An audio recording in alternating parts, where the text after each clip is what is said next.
นิทานอีสปเรื่องงูร้ายกับหนูตื่นตระหนกใต้ลมเงาแห่งต้นไม้ใหญ่กลางป่า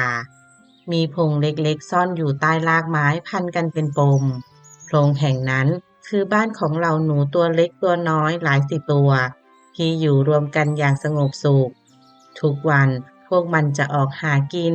เก็บเมล็ดพืชกลับมาแบ่งกันอย่างสนุกสนานแต่แล้ววันหนึ่งท้องฟ้าครึ้มลง ลมพัดใบไม้ไหวเหมือนเป็นลางร้าย งูพิษตัวหนึ่งค่อยๆเลื้อยเข้ามาเงียบๆตามพื้นดิน มันเลื้อยตรงไปที่รูหนูใต้ต้นไม้ใหญ่ด้วยความหิวกระหายตาเย็นเฉียบของมันจับจ้องไปที่โพรงมืดเบื้องหน้า ทันทีที่งูช้อนชัยเข้าไปในโพรง เสียงฟ้อดังแผ่วๆ ก็ทำเอาหนูที่อยู่ด้านในสะดุ้งสุดตัว หนูตัวหนึ่งตะโกนขึ้น นั่นงูพิษ หนูอีกตัวร้องลั่น มันมาจากไหนกันเนี่ย ใครรู้บ้าง เพียงไม่นานทั้งโพรงก็เต็มไปด้วยเสียงโวยวาย หนูวิ่งชนกันไปมาอย่างไร้ทิศทาง บางล้มทับ บ้างตกใจจนร้องไห้ แต่ท่ามกลางความชุลมุนนั้น งูกลับยิ่งได้เปรียบ มันอ้าปากกว้าง เล็งเป้าหมายยังไม่ต้องออกแรงไล่ตามเลยแม้แต่น้อย บนกิ่งไม้สูงเหนือโพรง มีนกสีฟ้าตัวหนึ่งกำลังเกาะอยู่ นกตัวนี้เห็นเหตุการณ์ทั้งหมด ตั้งแต่ตอนที่งูเลื้อยเข้ามา มันส่ายหัวอย่างเอือมละอา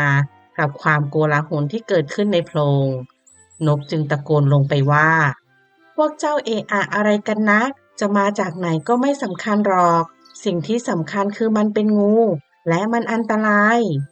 ถ้าเห็นงูต้องรีบหนี ไม่ใช่วิ่งวนจนมันจับกินง่ายๆแบบนี้ เสียงนกดังก้องจนหนูทั้งหมดชะงัก แม้บางตัวจะยังร้องไห้อยู่ แต่ก็เริ่มมองหน้ากันด้วยสติที่กลับมา เราต้องหนี หนูตัวหนึ่งร้อง ใช่ รีบออกไปทางรูด้านหลังเร็ว และแล้วพวกมันก็พากันเพ่นหนีออกจากโพรงอย่างเป็นระเบียบมากขึ้น วิ่งกระจายออกไปทั่วทุกทิศทางเหมือนกระแสน้ำที่แตกตัว งูพิษมองตามด้วยความผิดหวัง เพราะเหยื่อที่เคยอยู่ตรงหน้าอย่างง่ายดายตอนนี้ไม่มีเหลือให้มันจับอีกต่อไป นกสีฟ้าบนต้นไม้ยิ้มอย่างโล่งใจ อย่างน้อยพวกมันก็ได้สติก่อนจะสายเกินไปค่ำวันนั้นหลังจากเหตุการณ์สงบ หนูทุกตัวกลับมารวมตัวกันใต้ต้นไม้ใหญ่ พวกมันต่างซาบซึ้งและปรึกษากันอย่างรอบคอบว่าจะทำอย่างไรให้ปลอดภัยมากขึ้น บางตัวเสนอให้ทำช่องหนีเพิ่ม บางตัวให้เวรยามเฝ้าดูงู ทุกอย่างถูกจัดการอย่างเป็นระเบียบ เรื่องนี้สอนให้รู้ว่า เมื่อเจอปัญหาอย่าเสียเวลาตื่นตระหนกหรือหาคนผิด แต่ควรมองหาสิ่งที่ต้องทำทันที แก้ให้ตรงจุด และแก้ด้วยสติปัญญา นิทานอีสปเรื่องสุนัขล่าเนื้อผู้หลงตน ลึกเข้าไปในป่ากว้างใหญ่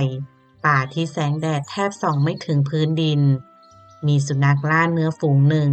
กำลังเดินทางออกล่าอาหาร พวกมันเล่ร่อนไปมาอย่างหิวโหย ดมกลิ่นตามลมและตามรอยเท้าสัตว์ป่า หวังจะเจออาหารสักอย่างที่จะช่วยให้รอดชีวิตในค่ำคืนนี้ ระหว่างที่เดินไปเรื่อยๆ สุนัขล่าเนื้อตัวหนึ่งดมกลิ่นคราวแรงลอยตามลมมา มันเห่าขึ้นว่า มีอะไรอยู่ข้างหน้า กลิ่นแรงมาก น่าจะเป็นอาหาร ฝูงสุนัขล่าเนื้อรีบวิ่งตามกลิ่นจนไปถึงลานหญ้าเล็กๆใต้ต้นไม้ใหญ่ ภาพที่เห็นทำให้พวกมันตาโตด้วยความดีใจ ซากราชสีห์พร้อมหนังที่ถูกถลกและเศษเนื้อที่ยังพอหลงเหลืออยู่ ถึงแม้จะเป็นซาก แต่ก็เป็นอาหารล้ำค่าที่พวกมันไม่คาดคิดว่าจะเจอในวันนี้ พวกมันต่างกลูกันเข้าไปเคี้ยวซากที่เหลือด้วยความหิวสะบัดหางด้วยความสุข กระดูกหักดังกรอบแกรบ เสียงกินอย่างอร่อยดังไปทั่วบริเวณ จนกระทั่งเสียงฝีเท้าเบาๆเดินเข้ามาจากพุ่มไม้ สุนัขจิ้งจอกตัวหนึ่งเดินออกมาอย่างสง่างาม สายตาคมของมันกวาดมองไปยังฝูงสุนัขล่าเนื้อ ก่อนจะหยุดนิ่งที่ซากของสิงโต สุนัขจิ้งจอกยกคิ้วขึ้นเล็กน้อยแล้วถามด้วยเสียงเรียบๆ นี่พวกเจ้าเป็นผู้โค่นราชสีห์ลงได้หรือ คำถามนั้นทำให้สุนัขล่าเนื้อบางตัวหยุดเคี้ยวทันที รู้สึกเหมือนถูกยั่วให้ภูมิใจสุนัขล่าเนื้อหัวหน้าฝูงตอบเสียงดังไม่ใช่หรอกเราแค่พบซากมันตอนเดินเข้ามาในป่าเท่านั้นเองสุนัขจิ้งจอกหัวเราะเบาๆดวงตาเต็มไปด้วยความรู้ทันมันเดินเข้าไปใกล้ซากสิงโตวางอุ้งเท้าบนกรงเล็บที่ยังคมกริบของมันแล้วพูดว่าถ้าราชสีห์ตัวนี้ยังมีชีวิตอยู่พวกเจ้าจะรู้เองว่ากรงเล็บของมันแหลมคมกว่าฟันของพวกเจ้าหลายเท่าเสียงนั้นทำให้ทั้งฝูงเงียบลงทันทีพวกมันรู้ดีว่าตอนราชสีห์ยังมีชีวิตอยู่ไม่มีสัตว์ตัวไหนกล้าต่อกรกับมันยิ่งไม่ต้องพูดถึงสุนัขล่าเนื้ออย่างพวกมันที่มีแต่จำนวนแต่ไม่มีพละกำลังเทียบได้กับราชสีห์เลยแม้แต่น้อยสุนัขจิ้งจอกจึงกล่าวต่อด้วยน้ำเสียงจริงจังการมากินซากของสิงโตที่ไม่มีทางสู้ไม่ได้ทำให้พวกเจ้ากล้าหาญกว่าเดิมและไม่ได้พิสูจน์ว่าพวกเจ้าเหนือกว่าใครเลยสุนัขจิ้งจอกก็เดินจากไปอย่างเงียบเชียบปล่อยให้สุนัขล่าเนื้อทั้งฝูงมองตามด้วยความอึ้งงันเสียงลมพัดเบาๆทำให้หนังสิงโตพลิ้วขึ้นเล็กน้อยเผยให้เห็นรอยกรงเล็บที่ยังแหลมคมราวกับเตือนว่าสิงโตแม้ไร้ลมหายใจก็ยังดูน่าเกรงขามกว่าผู้ที่ขาดศักดิ์ศรีในการต่อสู้เสียอีกเรื่องนี้สอนให้รู้ว่าการเอาชนะผู้ที่ไม่สามารถต่อสู้ได้ไม่ใช่ความกล้าหาญและไม่พิสูจน์คุณค่าหรือความสามารถของตนเองเลยเพราะแท้จริงแล้วเกียรติและความสามารถแสดงออกผ่านการเผชิญหน้าอย่างเท่าเทียมไม่ใช่ด้วยการเอาเปรียบผู้ไร้ทางสู้นิทานอีสปเรื่องไร่ผักแห่งคุณค่ายามเช้าตรู่แสงแดดอ่อนๆทาบลงบนไร่ผักสีเขียวสดที่ทอดยาวไปสุดสายตาชาวสวนผู้หนึ่งกำลังก้มตัวรดน้ำผักอย่างตั้งใจเหงื่อผุดที่หน้าผากแต่สีหน้าของเขาเปื้อนยิ้มเพราะเขารักงานปลูกผักเหมือนดูแลลูกของตนเองเสียงน้ำกระทบใบผักดังแผ่วๆ สลับกับเสียงนกร้องทำให้ไร่เล็กๆนี้เต็มไปด้วยชีวิตชีวาในขณะนั้นเองมีชายคนหนึ่งเดินลัดเลาะออกมาจากแนวป่าเขาเป็นนักหาของป่าผู้คุ้นชินกับธรรมชาติแบบดิบๆต้นไม้สูงใหญ่พืชป่าที่เกิดเองและสัตว์ป่าที่ซ่อนตัวอยู่ตามพุ่มไม้เขาหยุดยืนมองไร่ผักอยู่ครู่หนึ่งก่อนจะหัวเราะเบาๆอย่างดูแคลนนี่ลุงชาวสวน เขาเอ่ยเสียงดังพืชผักในป่าที่ไม่มีใครรดน้ำหรือใส่ปุ๋ยยังเติบโตแข็งแรงดีต่างกับผักของท่านที่ต้องดูแลสารพัดแต่ยังเหี่ยวเฉาตายง่ายๆแบบนี้มันคุ้มกันหรือชาวสวนเงยหน้าขึ้นยิ้มอย่างไม่โกรธเขารู้ว่าคำพูดนั้นมาจากมุมมองของคนที่เห็นเพียงความง่ายของธรรมชาติแต่ไม่เคยมองเห็นคุณค่าของการเพาะปลูก เขาจึงค่อยๆวางบัวรดน้ำลงแล้วกล่าวตอบด้วยน้ำเสียงสงบท่านพูดถูกพืชป่านั้นงอกงามโดยไม่ต้องมีใครดูแลแต่ท่านรู้หรือไม่ว่าพืชเหล่านั้นส่วนใหญ่เป็นเพียงวัชพืชชาวสวนเดินไปลูบใบผักกาดอ่อนๆด้วยความทนุถนอมผักที่ข้าปลูกมันเป็นอาหารสำคัญของคนหลายครอบครัวให้ทั้งประโยชน์และคุณค่าแก่ผู้กินหากมันเป็นของมีค่า ข้ายอมต้องดูแลมันให้งอกงามที่สุดไม่ใช่ปล่อยให้เติบโตแบบตามยถากรรมเหมือนพืชในป่านักหาของป่าเงียบไปชั่วครู่เขามองผักกาดอวบเขียวมะเขือพวงที่เริ่มให้ผลและแถวถั่วฝักยาวที่กำลังไต่ค้างไม้ขึ้นสูงเขาเริ่มเห็นความแตกต่างไม่ใช่ที่ความแข็งแรงตามธรรมชาติแต่เป็นที่ความตั้งใจและคุณประโยชน์เพื่อให้เห็นภาพ ชาวสวนพาชายผู้นั้นเดินไปที่แปลงผักอีกมุม ลองดูตรงนี้สิ ชาวสวนชี้ให้ดู ผักที่ได้รับการดูแลอย่างดี เติบโตเป็นระเบียบ ใบเขียวสดเหมือนกำลังยิ้มรับแดด แต่เพียงไม่กี่ก้าวถัดไป ตรงริมรั้ว มีวัชพืชขึ้นเกะกะ สูงใหญ่แต่ไร้ประโยชน์ ไม่มีใครเก็บกิน มันดูแข็งแรง แต่มีค่าเพียงเป็นพืชที่ลมพัดก็สั่น ในอีกไม่นานก็จะถูกถอนทิ้ง นักหาของป่ามองภาพนั้นอย่างเงียบๆ ความคิดค่อยๆเปลี่ยนไป เขาเริ่มเข้าใจว่าสิ่งที่เติบโตเองตามธรรมชาติอาจดูแข็งแรง แต่ไม่ได้หมายความว่ามีค่าในขณะที่สิ่งที่ต้องดูแลใส่ใจอาจเปราะบางกว่าแต่กลับสำคัญต่อผู้คนมากกว่าชาวสวนจึงกล่าวทิ้งท้ายด้วยรอยยิ้มสิ่งที่มีคุณค่าย่อมคู่ควรแก่การดูแลเอาใจใส่เสมอไม่ว่าเราจะต้องเหนื่อยแค่ไหนก็ตามนักหาของป่าพยักหน้าเบาๆแล้วเดินกลับเข้าแนวป่าช้าๆพร้อมกับความเข้าใจที่ลึกซึ้งขึ้นกว่าเดิมลมเย็นพัดผ่านไร่ผักเสียงใบผักสั่นไหวคล้ายกับกำลังขานรับว่าความใส่ใจทำให้สิ่งเล็กๆกลายเป็นสิ่งที่มีค่าเรื่องนี้สอนให้รู้ว่าสิ่งที่มีค่าและให้ประโยชน์แก่ผู้อื่นย่อมคู่ควรที่ได้รับการดูแลและเอาใจใส่ไม่ใช่เพราะมันอ่อนแอแต่เพราะคุณค่าต่างหากที่ทำให้มันคู่ควรแก่การดูแล นิทานอีสปเรื่องความฝันในถังน้ำนมณหมู่บ้านเล็กๆริมทุ่งกว้างมีหญิงสาวชาวชนบทคนหนึ่งเธอชื่อว่ามารีเป็นเด็กสาวขยันขันแข็งมีฐานะยากจนแต่เธอก็ไม่เคยบ่นชีวิตของเธอผูกพันอยู่กับทุ่งนาลำคลอง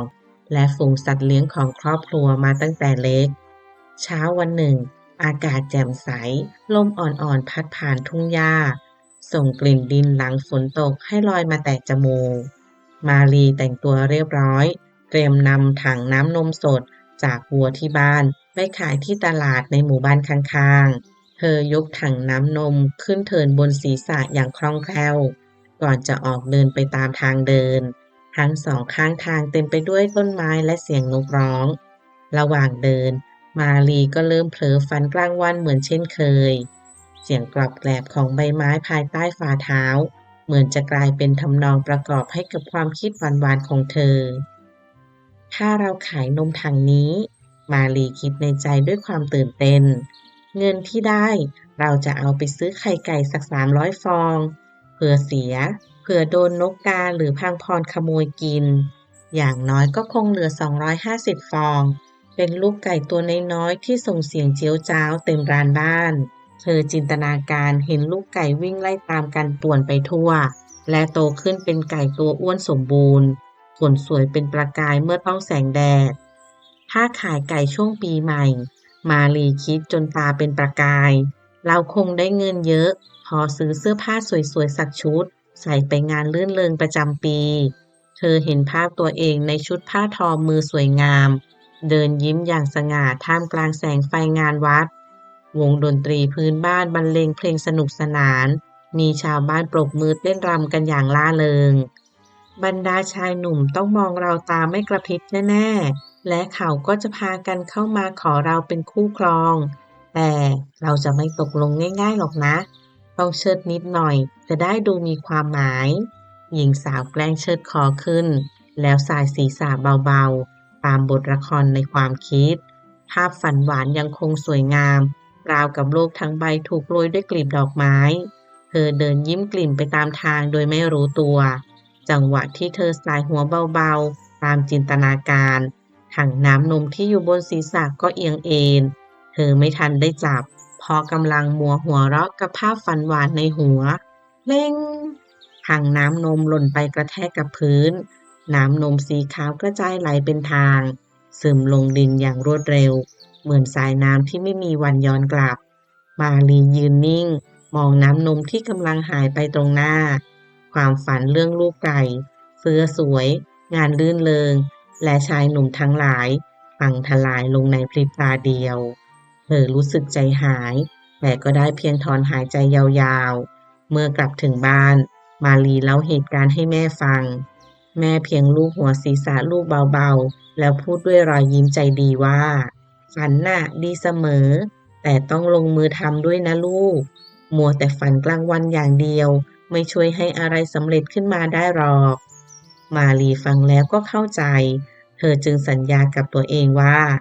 ต่อไปนี้จะยังคงมีความฝัน แต่จะไม่ปล่อยให้ความฝันทำให้ลืมมองทางที่เดินอยู่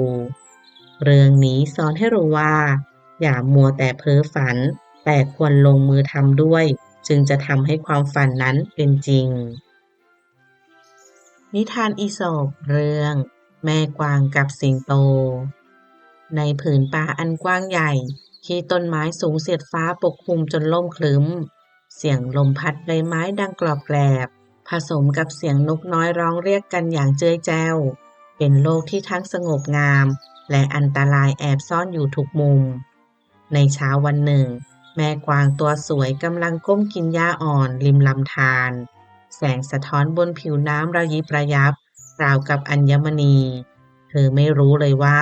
เงาร่างดำเงียบๆของนายพรานกำลังย่องเข้ามาใกล้ทีละน้อยเสียงแกรกของคันธนูถูกง้างทำให้แม่กวางสาวสะดุ้งสุดตัวเธอเงยหน้า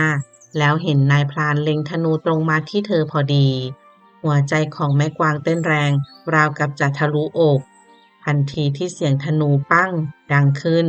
แม่กวางสาวก็ออกวิ่งสุดชีวิตเธอพุ่งแหวกพุ่มไม้กระโจนข้ามซากไม้ล้มลมตีหน้าแรงจนตาแสบเธอไม่กล้าหยุดเสียงฝีเท้านายพรานดังตามมาติดๆยิ่งทำให้เธอหวาดกลัวเข้าไปใหญ่ขอให้รอดด้วยเถิดขอให้รอดแม่กวางสาวภาวนาในใจไม่นานเธอก็เห็นปากถ้ำขนาดใหญ่ซ่อนอยู่หลังพุ่มไม้รกทึบภายในถ้ำมืดสนิทและเงียบจนเย็นสันหลังแต่แม่กวางสาวไม่มีทางเลือกอื่นเธอเชื่อว่าการซ่อนตัวในนั้นอาจเป็นทางเดียวที่จะรอดพ้นจากนายพรานได้แม่กวางรีบพุ่งเข้าไปในถ้ำลมหายใจติดขัดด้วยความเหนื่อยล้า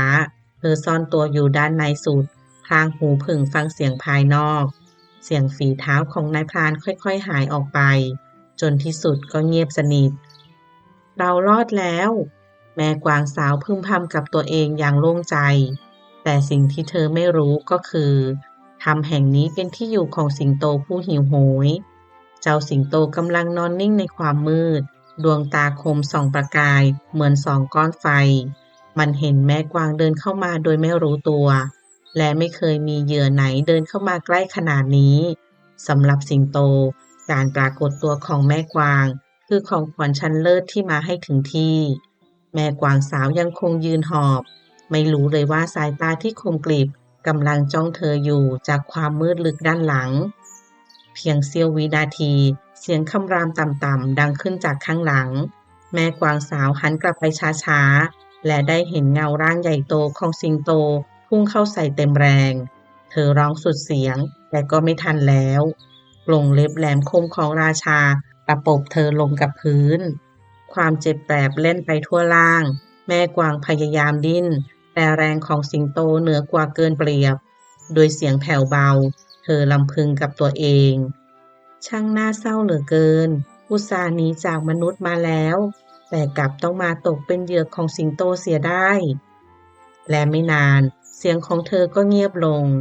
สิงโตลากเหยื่อของมันไปยังมุมถ้ำในขณะที่ภายนอกป่ายังคงสงบเหมือนเรื่องราวนี้ไม่เคยเกิดขึ้นความอันตรายของป่านี้ยังคงรอเหล่าสัตว์ที่ไม่ระวังตัวเสมอเรื่องนี้สอนให้รู้ว่าเมื่อหลบหนีศัตรูต้องแน่ใจว่าที่เราหลบไปนั้นปลอดภัยจริงๆไม่เช่นนั้นอาจต้องตกอยู่ในอันตรายที่ใหญ่กว่าเดิมนิทานอีสปเรื่องทองคำที่ไม่มีค่าณดินแดนอันไกลโพ้นชื่อว่าซาโรเนียเป็นประเทศเล็กๆที่รายล้อมด้วยภูเขาหินสูงตระหง่านและมีแม่น้ำสายยาวไหลผ่านกลางเมืองผู้คนในที่แห่งนี้ใช้ชีวิตเรียบง่ายเช้าออกไปทำไร่เก็บผลไม้ตกปลาและเล่นกลางลานหมู่บ้านอย่างสนุกสนานบ้านเมืองสงบเงียบราวกับเวลาเดินช้าลงครึ่งหนึ่งวันหนึ่งมีพ่อค้าต่างถิ่นชื่อว่าอับดุลลาเดินทางข้ามทะเลทรายอันกว้างใหญ่มาพร้อมกับหีบไม้เปิดออกแล้วเปล่งประกายแสงระยิบระยับแสงนั้นสะท้อนแสงแดดจนทำเอาชาวบ้านในซาโรเนียหยี่ตาทุกคนสงสัยว่าเขาหิ้วอะไรมาด้วยอับดุลลายืนกลางลานตลาดอย่างสง่าผ่าเผยก่อนประกาศเสียงดังชาวเมืองซาโรเนียข้านำทองคำแท้จากแดนไกลมาขายเป็นสมบัติล้ำค่าในบ้านเกิดของข้าผู้ใดอยากได้เชิญเลือกได้ตามใจแต่ชาวบ้านกลับมองทองสุกหลังนั้นอย่างเฉยเมยไม่มีใครสนใจไม่มีใครตื่นเต้น บางคนยังเดินผ่านไปเฉยๆราวกับมันเป็นเพียงหินเหลืองวาวๆธรรมดาอับดุลลาถึงกับทำตาโตนี่มันเกิดอะไรขึ้นทำไมไม่มีใครสนใจเขาจึงเรียกชายชราชาวซาโรเนียคนหนึ่งมาถามด้วยความสงสัยท่านลุงท่านรู้หรือไม่ว่านี่คือทองคำของมีค่าที่สุดในบ้านเกิดของข้าเหตุใดพวกท่านจึงไม่อยากครอบครองมันชายชรามองทองคำสักครู่ก่อนตอบด้วยรอยยิ้มอบอุ่นข้าไม่รู้จักมันหรอกท่านพ่อค้ามันจะเอาไปทำอะไรได้ล่ะ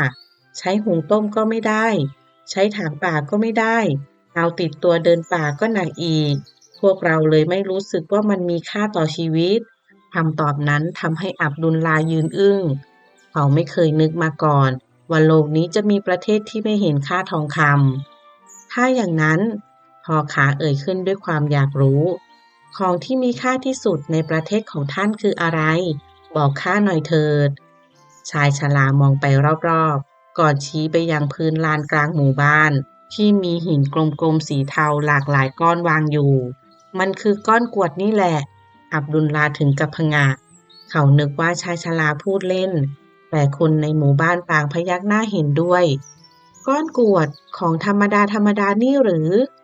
ชายชราหัวเราะเบาๆก่อนอธิบายก้อนกรวดนี่ล่ะช่วยชีวิตพวกเรามานักต่อนักเราใช้ก้อนกรวดในการสร้างเขื่อนกั้นน้ำใช้ปูทางให้เดินได้สะดวกใช้ถ่วงเชือกใช้ทำรางน้ำแถมยังใช้เป็นเครื่องมือในการทำงานบ้านอีกหลายอย่างถ้าไม่มีมันพวกเราอยู่กันลำบากนักอับดุลลาเงียบไปเขามองก้อนกรวดที่ชาวบ้านถือและใช้กันทุกวันมันไม่มีประกายไม่มีความสวยงามเหมือนทองคำแต่กลับมีค่ามากในชีวิตของชาวซาโรเนียเขาเริ่มเข้าใจบางอย่างขึ้นมาบ้างก่อนกลับอับดุลลาปิดหีบทองคำของตนพร้อมถอนหายใจยาวๆแต่แฝงรอยยิ้มเล็กๆดูเหมือนว่าของมีค่าของแต่ละที่ก็ไม่เหมือนกันสินะชายชราพยักหน้า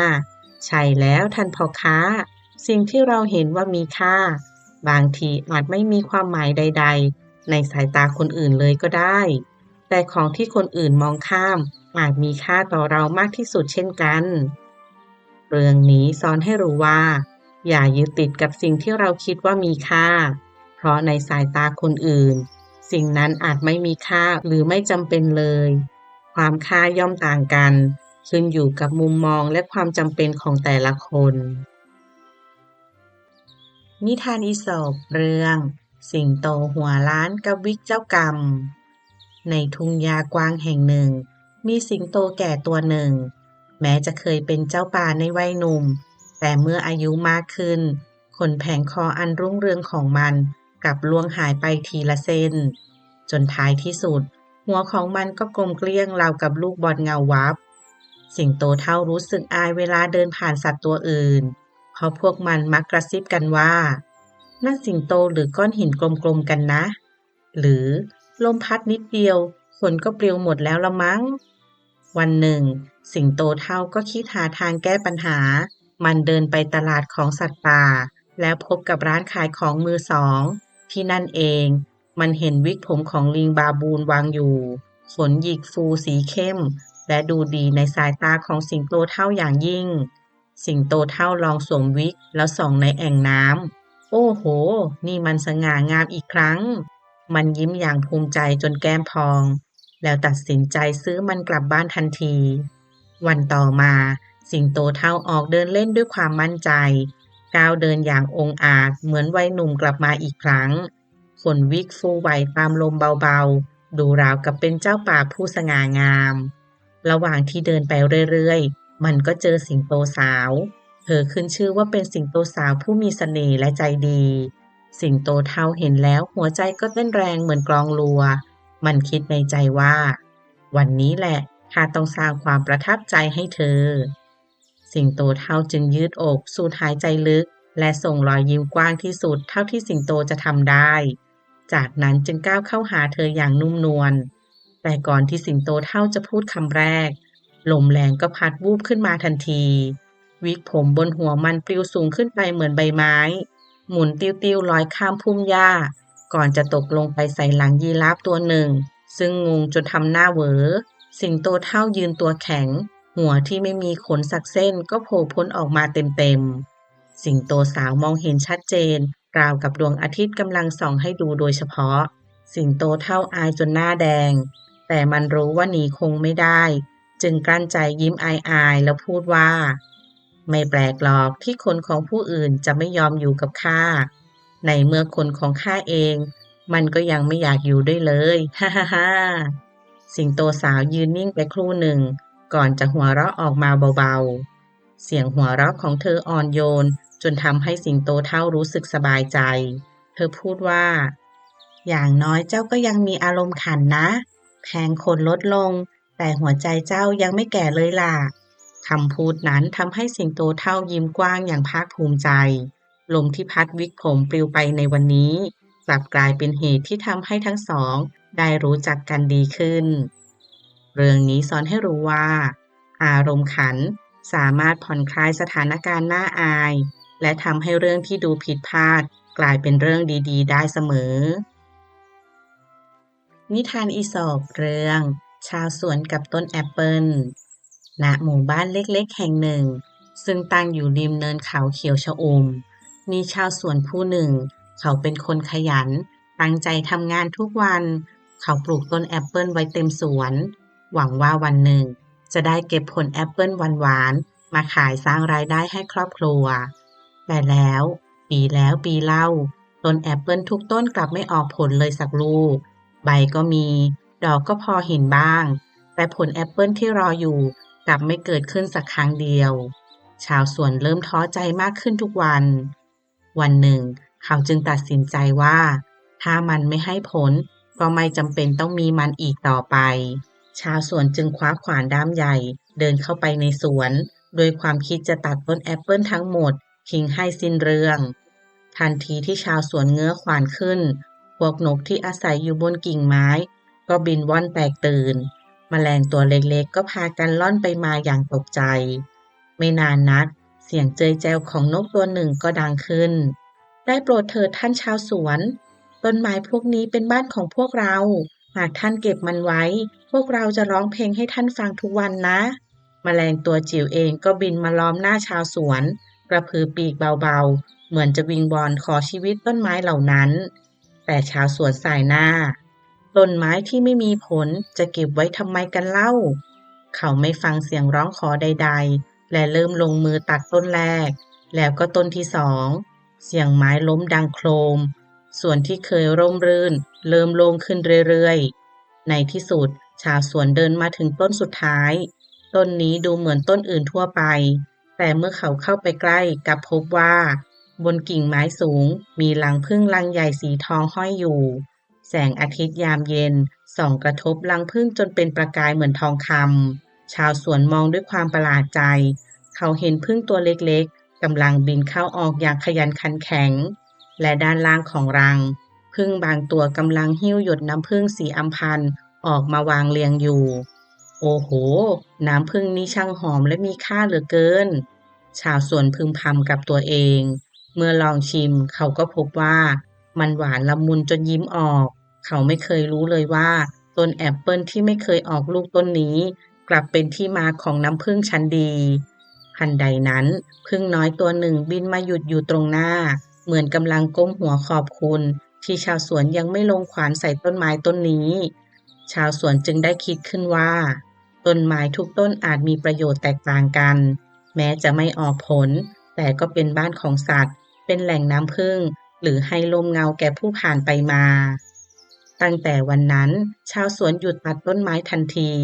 เขาหันมาดูแลสวนใหม่อีกครั้งพยายามเรียนรู้ว่าแต่ละต้นต้องการอะไรและเขาก็พบว่าผึ้งนกและแมลงต่างๆที่อาศัยอยู่ในสวนกลับช่วยให้ต้นไม้เติบโตดีขึ้นกว่าเดิมเสียด้วยซ้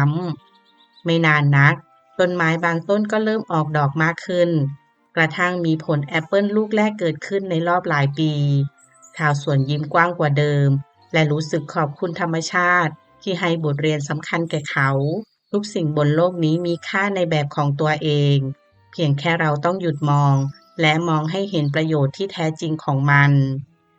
เรื่องนี้สอนให้รู้ว่าหากเราใจร้อนตัดสินทุกอย่างจากสิ่งที่เห็นเพียงผิวเผินเราอาจพลาดสิ่งล้ำค่าที่ซ่อนอยู่ก็เป็นได้นิทานอีสปเรื่องกาละมังแห่งโชคดีในหมู่บ้านอันเงียบสงบแห่งหนึ่งมีชายคนหนึ่งที่ขึ้นชื่อว่าเป็นชายที่ขี้เกียจเพราะไม่ว่าเรื่องอะไรงานเล็กงานน้อยงานง่ายงานยากชายขี้เกียจคนนี้ก็มักปัดมือปฏิเสธหมดแม้แค่ก้มเก็บเหรียญที่ตกอยู่ตรงหน้าเขาก็ยังบ่นว่าเหนื่อยจนกลายเป็นที่โจษจันไปทั่วหมู่บ้านว่าไม่มีใครขี้เกียจไปกว่าชายคนนี้อีกแล้วความเกลียดค้านของเขาแพร่สะพัดไปไกลจนกระทั่งเทพเจ้าแห่งโชคลาภบนสวรรค์ได้ยินเข้าเทพเจ้ามองลงมาแล้วสายหน้าเบาๆเพราะท่านไม่เชื่อว่ามนุษย์คนหนึ่งจะขี้เกียจถึงขั้นไม่อยากได้สิ่งดีๆที่ลอยมาหาเอง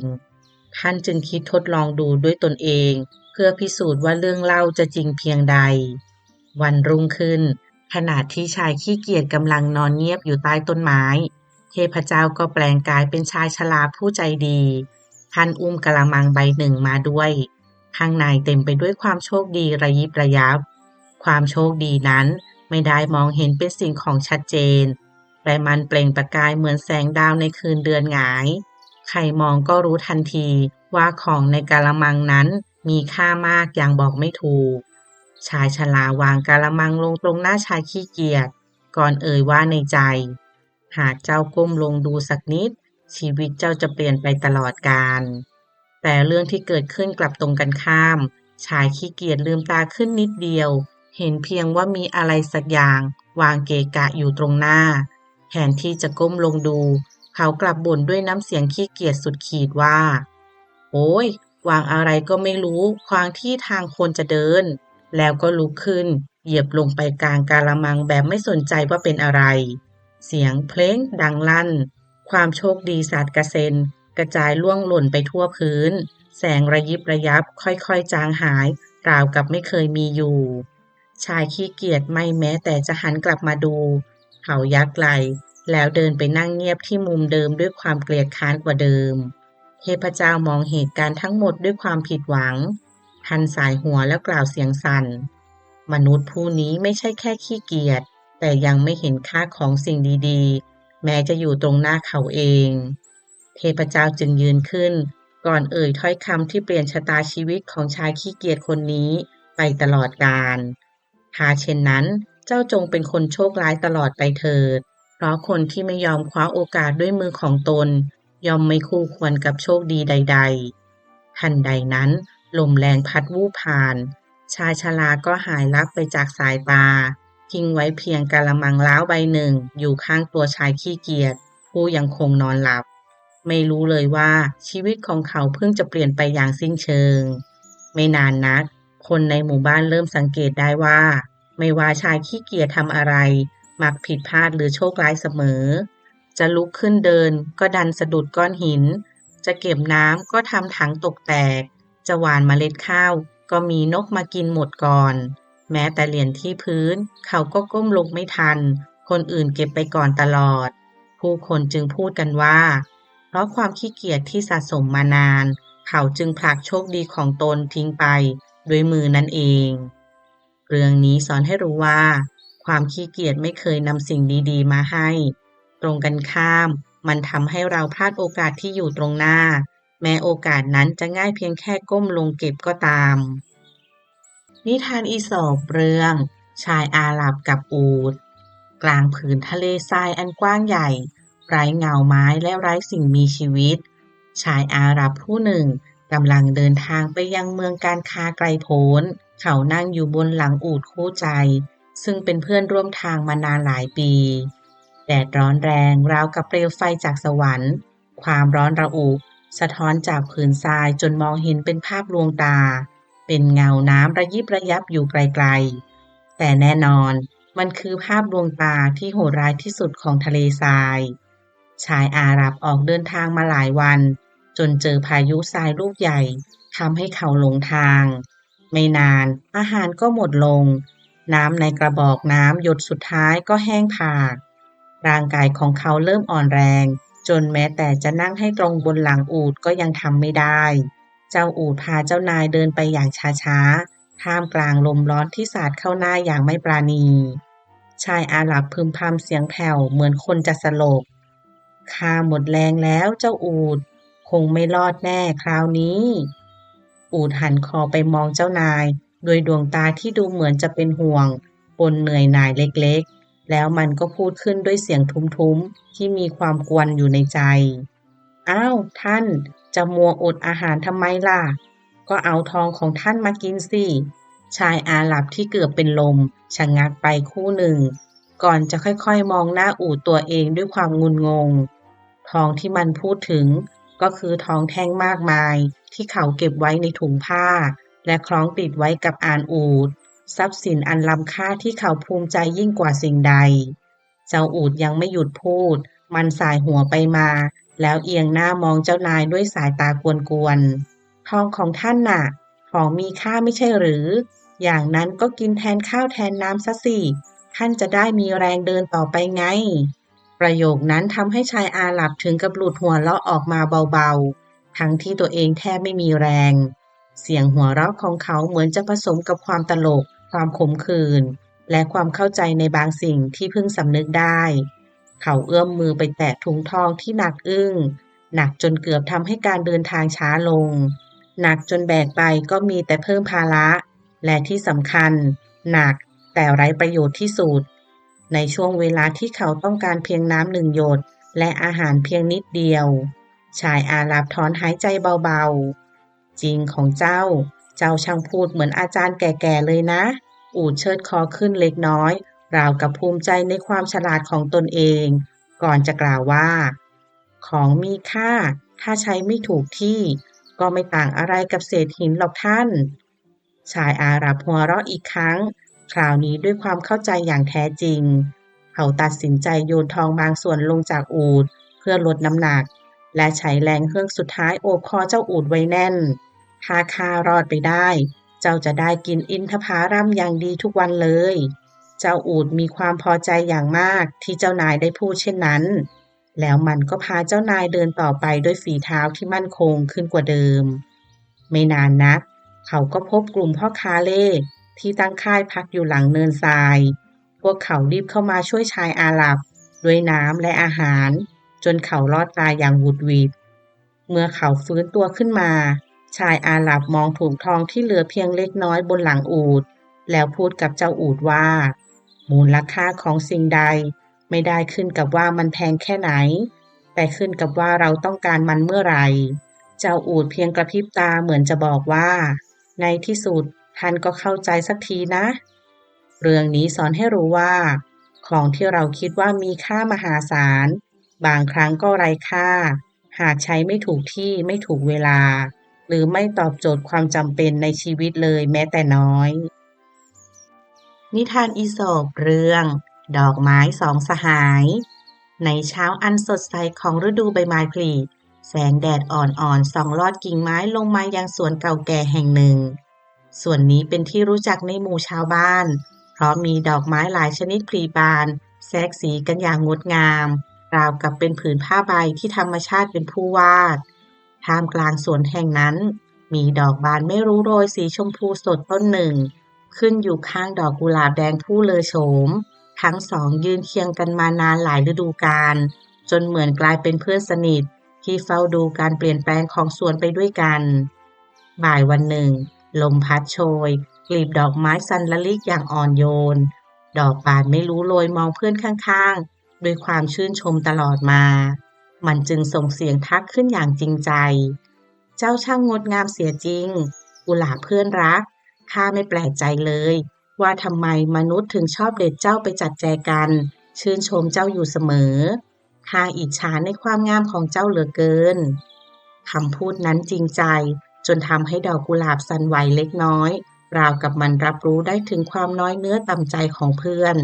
มันตอบกลับด้วยน้ำเสียงแผ่วเบาแต่เต็มไปด้วยความเศร้าลึกซึ้งเพื่อนรักเอ๋ยเจ้าคิดว่าข้างดงามนักหรือความงามของข้านั้นอยู่เพียงชั่วครู่เท่านั้นอีกไม่นานกลีบของข้าก็จะโรยเหี่ยวเฉาแล้วปลิวลงสู่พื้นดินท ข้าอาจทำให้คนหลงใหลอยู่ไม่นานนักในที่สุดความงามที่เจ้าชื่นชมก็จะหายไปดอกบานไม่รู้โรยนิ่งเงียบทันทีมันไม่เคยคิดมาก่อนว่าความงามที่มันอิจฉาจะเป็นสิ่งที่เพื่อนต้องแบกรับด้วยความกังวลเช่นกันกุหลาบยิ้มบางๆแม้รู้ดีว่าตนเองกำลังจะโรยราในไม่ช้ามันพูดต่อด้วยความจริงใจเช่นกันแต่เจ้าสี่บานไม่รู้โรยเจ้ามีสีสันสดใสอยู่เสมอแม้จะถูกเด็ดไปแล้วเจ้าก็ยังงดงามความงามของเจ้ามั่นคงและยาวนานกว่าใครข้าเองต่างหากที่อิจฉาเจ้าเพราะไม่ว่าเวลาจะผ่านไปนานเท่าไหร่เจ้าก็ยังคงอยู่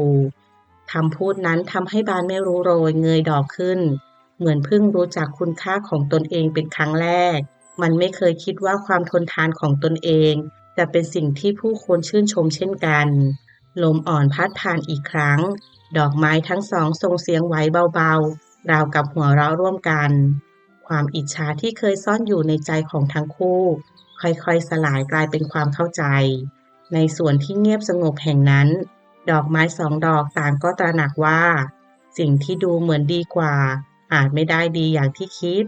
ทุกสิ่งมีค่าในแบบของตัวเองเรื่องนี้สอนให้รู้ว่าสิ่งที่เราเห็นว่าดีกว่าอาจไม่ได้เป็นเช่นนั้นเสมอไปแต่ละสิ่งมีคุณค่าในแบบของมันเองและความงามไม่ได้มีรูปแบบเดียวนิทานอีโสปเรื่องเต่ากับงูบนชายหาดกว้างใหญ่ที่ถูกคลื่นซัดเบาๆอยู่ตลอดเวลามีเต่าทะเลตัวหนึ่ง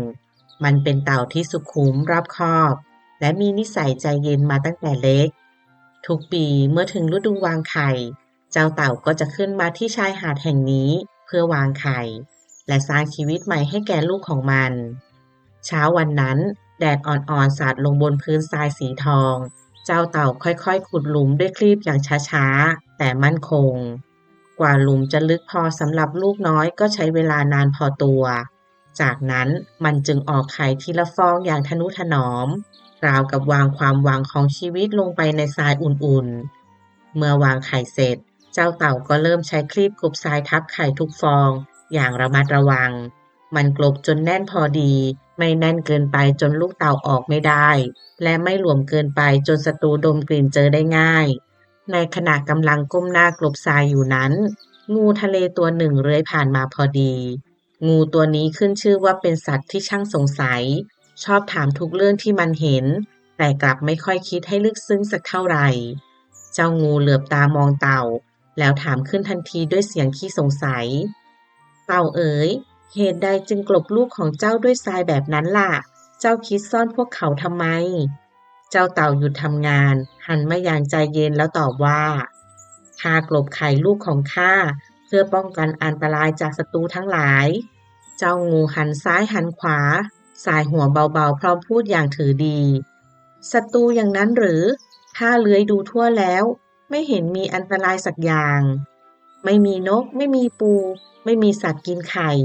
ข้าไม่เห็นว่ามีอะไรต้องกังวลเลยสักนิด เจ้าเต่ายิ้มเล็กน้อยยิ้มแบบผู้รู้ที่ผ่านประสบการณ์มาเยอะกว่าแล้วมันตอบด้วยน้ำเสียงสงบว่าหากเรารอให้ศัตรูปรากฏขึ้นก่อนเมื่อถึงตอนนั้นมันก็สายเกินแก้แล้วงูเลิกคิ้วมองเต่าอย่างไม่เข้าใจเต่าจึงพูดต่ออย่างนุ่มนวลแต่หนักแน่นอันตรายบางอย่างไม่อาจมองเห็นได้ด้วยตาแต่เรารู้ว่ามันย่อมมาแน่ถ้าข้าไม่กลบไข่ไว้ ลูกของข้าอาจถูกสัตว์ผ่านทางกินหรืออาจถูกแดดเผาจนไหม้หรือแข็งตายยามคืนหนาวการป้องกันแต่เนิ่นๆแม้ดูเหมือนไม่จำเป็นแต่จะช่วยให้เราปลอดภัยในวันที่ภัยจริงมาถึงเจ้างูนิ่งไปครู่หนึ่ง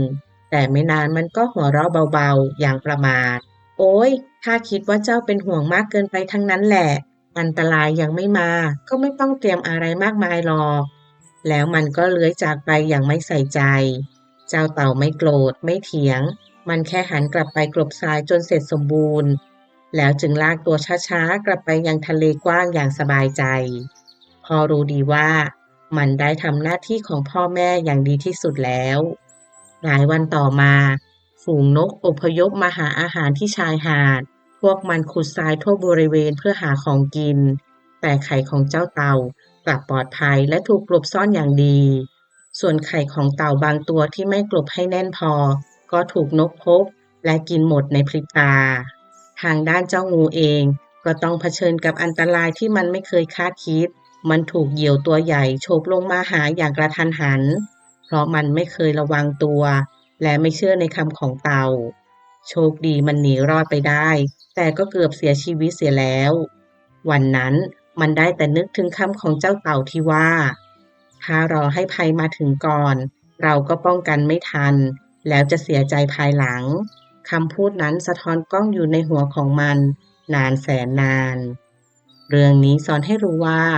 บัณฑิตย่อมคิดป้องกันภัยไว้ก่อน การเตรียมพร้อมล่วงหน้า แม้ดูเหมือนไม่จำเป็น แต่สามารถช่วยชีวิตเราได้ในวันที่ภัยมาถึงจริงๆ นิทานอีสปเรื่องสิงโตกับตัวริ้น กลางผืนป่าใหญ่ที่เสียงลมพัดผ่านพุ่มไม้ดังสู้ซ่า และแสงอาทิตย์ลอดผ่านเรือนยอดไม้ลงเป็นลามสวยงาม มีสัตว์น้อยใหญ่ใช้ชีวิตกันอย่างสงบ แต่ผู้ที่ครองอาณาเขตพื้นป่าอันกว้างใหญ่นั้น คือสิงโตผู้ยิ่งใหญ่ ผู้ที่ทุกสัตว์ต่างยำเกรง สิงโตตัวนี้มีร่างกายกำยำตัวใหญ่และเสียงคำรามของมันสั่นสะเทือนไปทั่วทั้งหุบเขา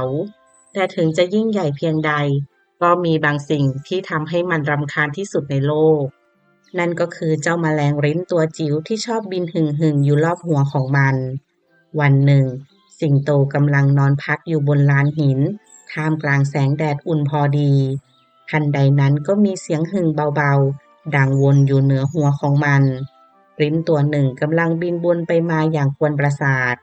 มันมีนิสัยกล้าไม่เกรงกลัวใคร และมักชอบท้าทายสัตว์ที่ใหญ่กว่าเสมอ สิงโตลืมตาขึ้นขมวดคิ้วด้วยความหงุดหงิด ไปให้พ้นเจ้าแมลงโสโครก มันคำรามเสียงดังจนใบไม้สะเทือน แต่ริ้นกับหัวเราะเยาะในอากาศ เจ้าคิดหรือว่าข้าจะกลัวเจ้า เพียงเพราะใครๆเรียกเจ้าว่าเจ้าป่าข้าน่ะไม่กลัวเจ้าหรอก คำเยาะเย้ยนั้นเหมือนเชื้อไฟจุดความโกรธของสิงโต มันฟาดอุ้งเท้าไปในอากาศ หวังจะตบเจ้าแมลงตัวจ้อยให้ร่วง แต่ริ้นก็บินหลบอย่างคล่องแคล่ว และมันก็พุ่งเข้าใส่จมูกของสิงโต สิงโตร้องลั่นด้วยความเจ็บปวด มันตะปบหน้าตัวเองเพราะคิดว่าจับลิ้นได้แล้ว แต่กลับเป็นนิ้วเล็บคมๆของตัวเองที่ข่วนหน้าให้ถลอก ริ้นไม่หยุดเพียงเท่านั้น มันโจมตีครั้งแล้วครั้งเล่า บินเข้าใส่ใบหูบ้างหลังบ้าง จนสิงโตวิ่งวนไปมาด้วยความโกรธและความเจ็บ เสียงคำรามของมันดังไปทั่วผืนป่า ทำให้สัตว์ทั้งหลายแตกตื่น ต่างสงสัยว่าใครกันที่ทำให้ราชาแห่งป่าต้องโกรธถึงเพียงนี้ สุดท้าย สิงโตก็หมดแรง หอบหายใจหนักขนฟูยุ่งเหยิง และเต็มไปด้วยรอยข่วนจากฝีมือของตัวเอง มันคำรามเบาๆด้วยความอับอาย และยอมแพ้อย่างหมดรูป พอแล้วเจ้าแมลงจิ๋ว ข้ายอมก็ได้ เมื่อริ้นได้ยินดังนั้น มันรู้สึกภาคภูมิใจอย่างมาก มันบินวนอยู่เหนือหัวสิงโตอย่างผู้ชนะ แล้วกล่าวอย่างโอหังว่า ผู้ยิ่งใหญ่ก็แพ้ข้าได้เหมือนกัน มันบินออกไปเพื่อประกาศชัยชนะของตนให้สัตว์ทั้งป่ารู้ แต่ด้วยความที่มันมัวแต่ลำพองใจ มันจึงไม่ทันระวังทางบินของตนเอง มันพุ่งเข้าไปติดใยแมงมุมเหนียวเนินหนักที่ขึงอยู่ระหว่างกิ่งไม้ ริ้นดิ้นสุดแรงแต่ก็ไร้ประโยชน์ ใยเหนียวของแมงมุมยิ่งรัดมันแน่นขึ้นเรื่อยๆ ไม่นานแมงมุมตัวเล็กๆก็คลานเข้ามาอย่างสงบ แมงมุมที่ดูอ่อนแอกว่าริ้นเสียอีก แต่สุดท้ายริ้นก็กลายเป็นอาหารของมันโดยง่ายดาย ริ้นตัวที่เคยภาคภูมิใจว่าสามารถต่อกรกับสิงโตได้ กลับต้องพบจุดจบอย่างน่าสมเพชในเงียบงัน ไม่มีใครชื่นชม นอกจากเสียงสายลมที่พัดผ่านใยแมงมุมเบาๆ เรื่องนี้สอนให้รู้ว่า อย่าประมาทศัตรู แม้จะดูเล็กน้อยไร้พิษสงแค่ไหนก็ตาม และเมื่อประสบความสำเร็จก็อย่าหลงละเลงจนลืมความระมัดระวัง เพราะความโอหังเพียงเสี้ยวเดียวอาจนำพาเราสู่จุดจบได้ง่ายดายกว่าที่คิด นิทานอีสปเรื่องคนสวนกับต้นไม้ ณ หมู่บ้านเงียบสงบแห่งหนึ่ง มีลุงชาวสวนคนหนึ่งชื่อลุงการ เขาเป็นคนขยันขันแข็งทำงานไม่รู้จักเหน็ดเหนื่อยทุกเช้าตรู่ก่อนฟ้าจะสว่างลุงการคนนี้ก็ถือจอบออกไปยังสวนผลไม้ของตนดูแลต้นไม้ทุกต้นราวกับเป็นลูกของตัวเองจนพระอาทิตย์ลาลับฟ้าเขาจึงเดินกลับบ้านด้วยร่างกายที่เต็มไปด้วยเหงื่อและดินลูกๆของลุงการเห็นพ่อทำงานหนักทุกวันก็รู้สึกสงสารพวกเขาจึงช่วยกันเก็บเงินจ้างคนสวนมาช่วยดูแลสวนอีกแรงและไม่นานคนสวนคนนี้ก็มาถึงเขาชื่อแสนเป็นคนขยันทำงานก็เต็มที่ไม่เกี่ยงงานแต่มีสิ่งหนึ่งที่เขาขาดไปอย่างมากคือไหวพริบเขาคิดอะไรไม่ค่อยรอบคอบมองเพียงผิวเผินและชอบทำอะไรทางลัดโดยไม่คิดผลเสียที่จะตามมาวันหนึ่งลุงการมอบหมายให้แสนดูแลสวนผลไม้แทนเจ้าก็รดน้ำพรวนดินและดูแลต้นกล้าพวกนี้ให้ดีนะโตช้าหน่อยไม่เป็นไรขอแค่โตไปอย่างแข็งแรงก็พอลุงการกำชับไว้เช่นนั้นก่อนออกไปทำงานอีกส่วนหนึ่งของสวนเมื่อแสนเดินสำรวจสวนเขาก็ถอนหายใจต้นกล้าที่เพิ่งปลูกใหม่ยังเตี้ยและบอบบางลมพัดทีหนึ่งก็เอนไปเอนมาเขามองมันแล้วบ่นกับตัวเองโอ้ยแบบนี้เมื่อไหร่จะโตทันใจนายกันล่ะวันนี้ก็ยังดูเหมือนเดิมจู่ๆความคิดแปลกประหลาดก็ผุดขึ้นมาในหัวของเขามองซ้ายมองขวาแล้วพูดกับตัวเองด้วยความภาคภูมิใจว่าถ้าต้นไม้โตช้าเราก็ช่วยมันให้สูงขึ้นสิแบบนี้นายต้องชมเราแน่ๆว่าแล้วแซนก็เริ่มลงมือดึงต้นกล้าให้สูงขึ้นทีละต้นเขาดึงจนทุกต้นดูยืดยาวขึ้นกว่าก่อนหน้าแต่รากที่ยังอ่อนแอก็ขาดฉีกบางต้นเอนไปบางต้นล้มลงแต่แสนกลับยิ้มกว้างเขามองงานที่เสร็จแล้วเดินวนชมผลงานด้วยความภูมิใจสูงขึ้นจริงด้วยเรานี่มันเก่งจริงๆเมื่อถึงเย็นลุงการกลับมาดูสวนเขาถึงกับชะงักเมื่อเห็นต้นกล้าทั้งสวนเอนระเนระนาดบางต้นก็เหี่ยวเฉาเหมือนกำลังจะตายนี่มันเกิดอะไรขึ้นลุงการร้องลั่นแสนรีบวิ่งเข้ามาพร้อมรอยยิ้มนายครับผมช่วยดึงต้นกล้าให้สูงขึ้นทุกต้นเลยนะครับเพื่อให้มันโตไวขึ้นนายต้องดีใจแน่ๆเลยแต่ทันทีที่ลุงการได้ยินก็หน้าซีดเผือกเขารีบรุดไปดูต้นกล้าทีละต้นและพบว่ารากส่วนใหญ่ขาดหมดต้นไม้ที่ยังไม่ทันได้เติบโตก็ใกล้จะตายทั้งสวนโอ้ยเจ้าทำอะไรลงไปเจ้าแสนลุงการพูดด้วยความเจ็บปวดหัวใจเจ้ารู้ไหมว่าต้นกล้าต้องเติบโตช้าๆรากต้องอย่างลึกก่อนถึงจะสูงได้เจ้าไปดึงแบบนี้มันจะอยู่รอดได้อย่างไรเจ้าแสนยืนนิ่งสีหน้าจากความภูมิใจกลายเป็นสับสนและตกใจเขาไม่คิดเลยว่าสิ่งที่คิดว่าดีจะกลับเป็นการทำลายสวนทั้งสวนตั้งแต่นั้นมาเขาก็ได้เรียนรู้บทเรียนราคาแพงว่าการทำอะไรโดยไม่รู้จริงไม่คิดให้รอบคอบและหวังผลเร็วเกินไปอาจทำให้ทุกอย่างพังลงได้แม้ตั้งใจดีเพียงใดก็ตามเรื่องนี้สอนให้รู้ว่าคนโง่มักภูมิใจในสิ่งโง่ๆที่ตนได้ทำเพราะไม่รู้ผลร้ายที่ตามมานิทานอีสปเรื่องเพลงสุดท้ายของหงส์ณเมืองหนึ่งที่รุ่งเรืองและมั่งคั่งมีเศรษฐีผู้ร่ำรวยคนหนึ่งเขาเป็นคนชอบอวดชอบให้ผู้คนชื่นชมในทรัพย์สมบัติของตนทองคำจำนวนมากไม่ทำให้เขาพอใจสิ่งที่เขาต้องการคือของหายากที่ไม่มีใครมีอยู่มาวันหนึ่งเขาได้ยินข่าวลือจากพ่อค้าพเนจรว่ามีหงส์สีขาวบริสุทธิ์ที่สามารถร้องเพลงได้ตราตรึงหัวใจยิ่งกว่านกใดในผืนป่าเสียงของมันช่างร้องไพเราะจนทำให้ผู้ฟังถึงกับน้ำตาไหลเมื่อได้ยินเช่นนั้นเศรษฐีก็รู้สึกสนใจเป็นอย่างมากเขาคิดว่าถ้าข้าได้หงส์นี้มาร้องเพลงในงานวันเกิดผู้คนต้องพูดถึงข้าไปอีกนานแสนนานเขาจึงส่งคนไปตามจับหงส์ตัวนั้นมาด้วยราคามหาศาลเมื่อมันถูกพามาถึงคฤหาสน์ใหญ่ทุกคนในบ้านต่างก็จ้องมองมันด้วยความประหลาดใจปีกของมันขาวราวหิมะในตาอ่อนโยนและสงบงามแต่ไม่มีใครเคยได้ยินเสียงร้องของมันเลยเพราะมันไม่ร้องในที่ที่มีคนมากมายเศรษฐีเลี้ยงดูมันอย่างดี ให้อาหารชั้นเลิศและสั่งคนรับใช้ให้ดูแลอย่างใกล้ชิดเพราะหวังอย่างเต็มที่ว่ามันจะทำให้เขาโดดเด่นที่สุดในงานวันเกิดเมื่อวันงานมาถึงแขกมากมายแต่งกายงดงามเข้ามาร่วมอวยพรท่านเศรษฐีประกาศด้วยความภาคภูมิใจว่าคืนนี้ทุกท่านจะได้ฟังเสียงร้องของหงส์วิเศษที่ไม่มีผู้ใดเคยได้ยินมาก่อนไฟส่องไปยังกรงทองคำที่วางกลางงานทุกสายตาจับจ้องมาที่เจ้าหงส์เสียงดนตรีเงียบลงเพื่อรอฟังเสียงร้องของมันแต่เจ้าหงส์กลับยืนนิ่งไม่ร้องไม่แม้แต่ขยับปีกเศรษฐีเริ่มกระวนกระวายร้องสิร้องออกมาให้ทุกคนได้ยินแต่หงส์ก็ไม่เปล่งเสียงใดออกมาเหมือนมันกำลังหวาดกลัวต่อผู้คนและเสียงดังรอบตัวแขกเริ่มหัวเราะบางก็ซุบซิบเยาะเย้ยเศรษฐีหรือว่าหงส์ตัวนี้จะร้องไม่ได้จริงๆคนรวยก็ชอบซื้อของไร้ประโยชน์มาละสิเศรษฐีอับอายจนหน้าแดงด้วยความโกรธหลังงานจบเขามองหงส์ด้วยดวงตาที่เปี่ยมด้วยความผิดหวัง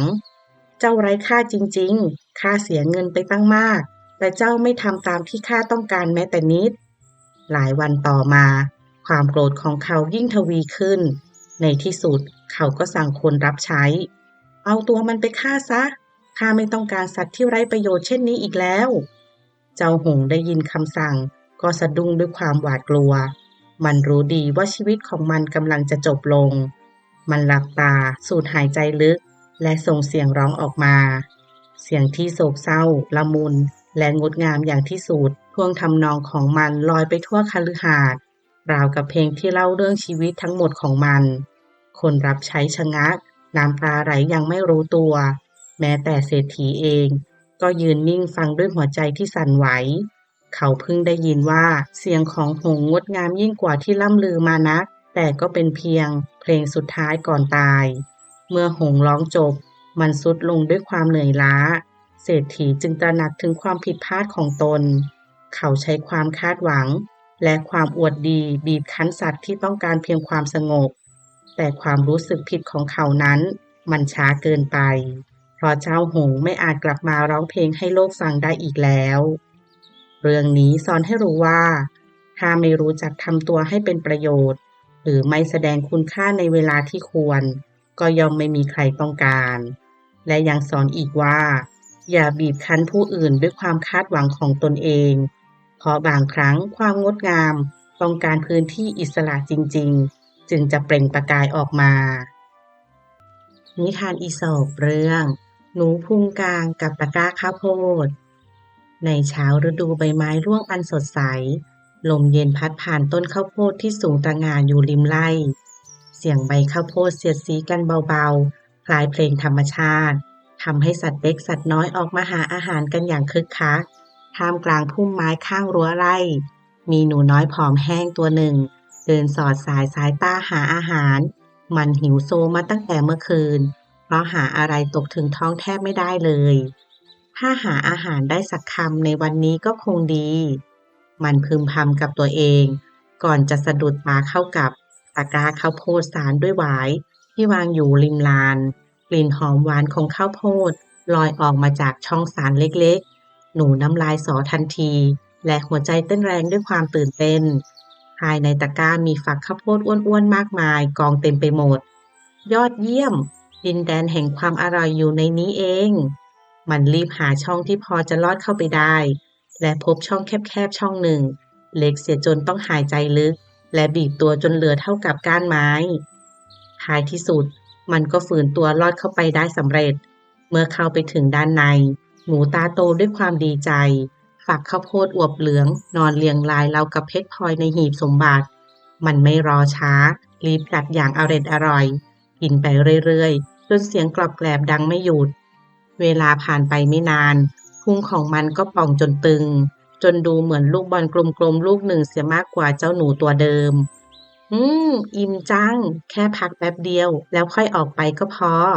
มันพูดพร้อมลูบท้องที่กลางจนแทบเดินไม่ไหว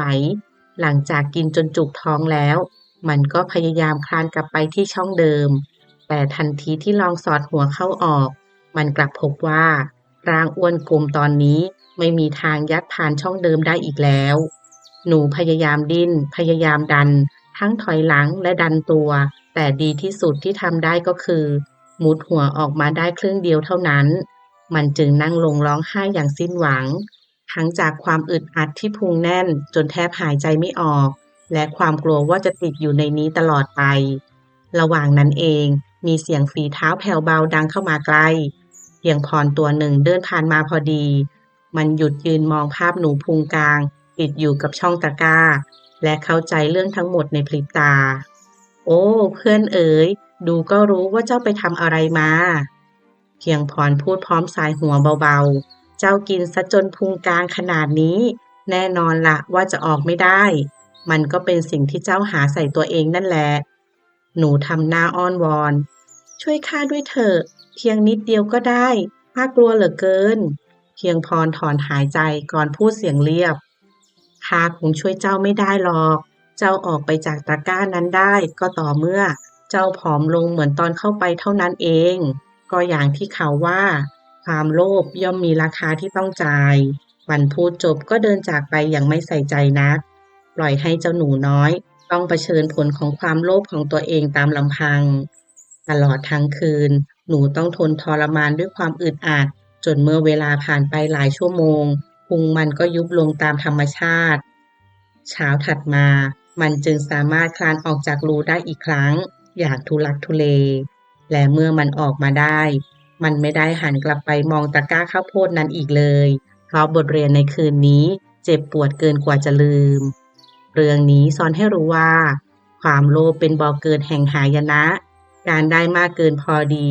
มักนำเรื่องร้ายมาให้มากกว่าเรื่องที่เป็นประโยชน์ นิทานอีสปเรื่อง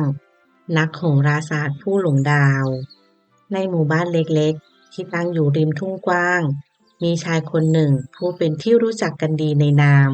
นักโหราศาสตร์ผู้รอบรู้ เขาเชื่ออย่างแน่วแน่ว่าดวงดาวบนฟากฟ้าสามารถบอกชะตาชีวิตของมนุษย์และเหตุการณ์ของโลกได้ทั้งหมด หลายสิบปีมาแล้วที่เขาใช้คืนทุกคืนไปกับการกางผ้าปูบนพื้นนอนมองท้องฟ้ากว้างใหญ่บางก็นั่งจดลายดาวบางก็มองดาวตกแล้วพึมพำทำนายอย่างภาคภูมิ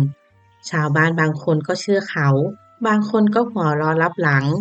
แต่ถึงอย่างนั้นชายผู้นี้ก็ยังคงมั่นใจในความสามารถของตัวเองไม่เสื่อมคลายในเย็นวันหนึ่งฟ้าเริ่มเปลี่ยนเป็นสีส้มอ่อนก่อนจะกลายเป็นม่วงเข้มลมเย็นพัดผ่านต้นหญ้าเป็นละลอกนักโหราศาสตร์เดินออกจากหมู่บ้านตามนิสัยประจำของเขาเพื่อไปยังทุ่งนอกหมู่บ้านที่ซึ่งท้องฟ้าจะเปิดกว้างและมองเห็นดวงดาวได้ชัดที่สุดเมื่อดวงดาวแรกปรากฏขึ้นบนท้องฟ้าเขาก็เริ่มเพ่งพินิจแววตาของเขาเต็มไปด้วยความตื่นเต้นราวกับพบคำตอบของจักรวาลอ่าดวงดาวกำลังกระซิบอะไรบางอย่างกับเราข้าเห็นแล้วข้าเห็นสัญญาณของหายนะจุดจบของโลกกำลังจะมาเขาพึมพำกับตัวเองพลางเดินไปข้างหน้าสายตายังคงตรึงอยู่กับหมู่ดาวบนฟ้า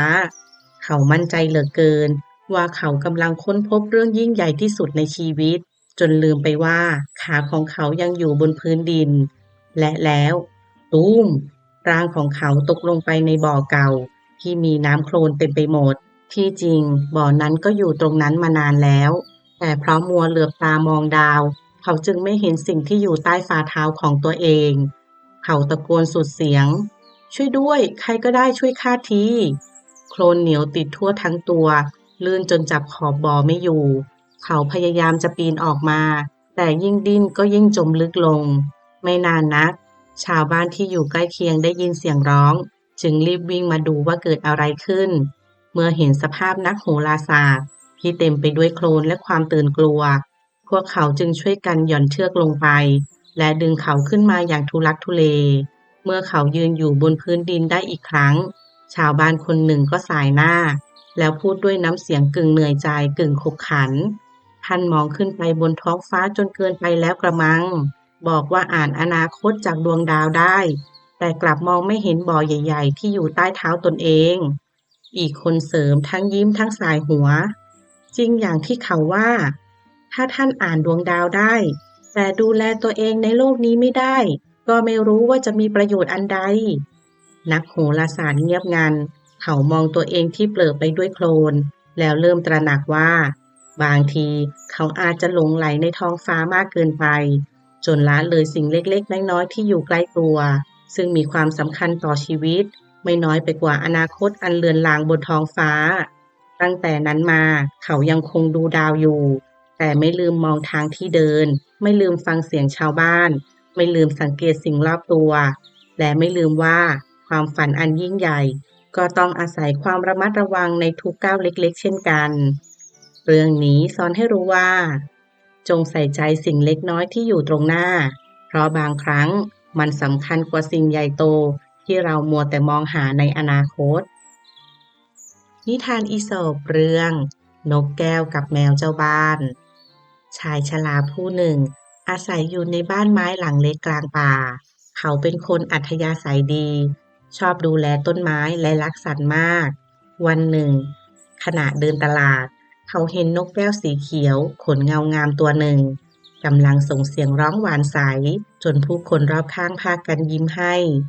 ชายชรารู้สึกถูกชะตาจึงตัดสินใจซื้อนกแก้วตัวนั้นกลับบ้านเมื่อกลับมาถึงบ้านชายชราก็เปิดกรงแล้วพูดว่าเจ้ามาอยู่ที่นี่ตามสบายเถิดบ้านหลังนี้เป็นของเจ้าเหมือนกันนกแก้วจึงกางปีกบินอย่างอิสระไปตามมุมต่างๆของบ้านด้วยความตื่นเต้นมันไม่เคยได้อยู่ในบ้านอุ่นๆเช่นนี้มาก่อน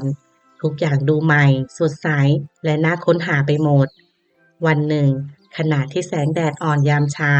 สาดส่องเข้ามาทางหน้าต่างนกแก้วบินไปเกาะที่ราวใกล้เตาผิงที่ยังไม่ได้จุด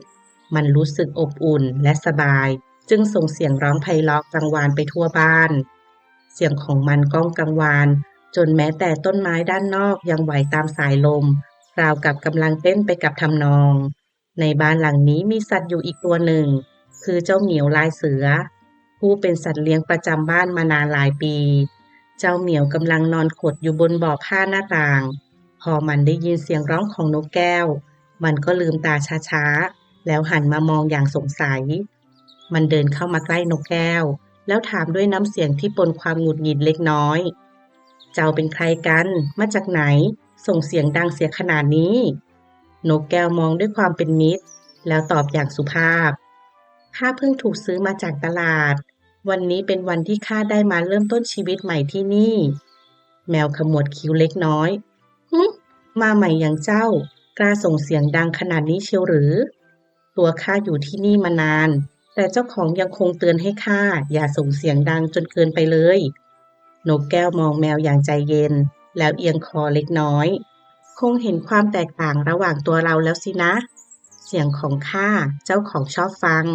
แต่เสียงร้องของท่านคนในบ้านคงไม่ค่อยชอบเท่าไหร่เจ้าเหมียวเงียบไปชั่วครู่คำพูดนั้นทำให้มันรู้สึกสะท้อนใจเล็กน้อยมันนั่งลงอย่างสงบแล้วคิดว่าที่ผ่านมามันเคยคิดว่าตนเองเป็นเจ้าบ้านเพียงผู้เดียวจึงมักอวดดีและไม่ยอมฟังคำเตือนของชายชราในคืนนั้นแมวน้อยคิดถึงคำพูดของนกแก้วนานสองนานสุดท้ายมันก็ยอมรับว่าเสียงร้องของมัน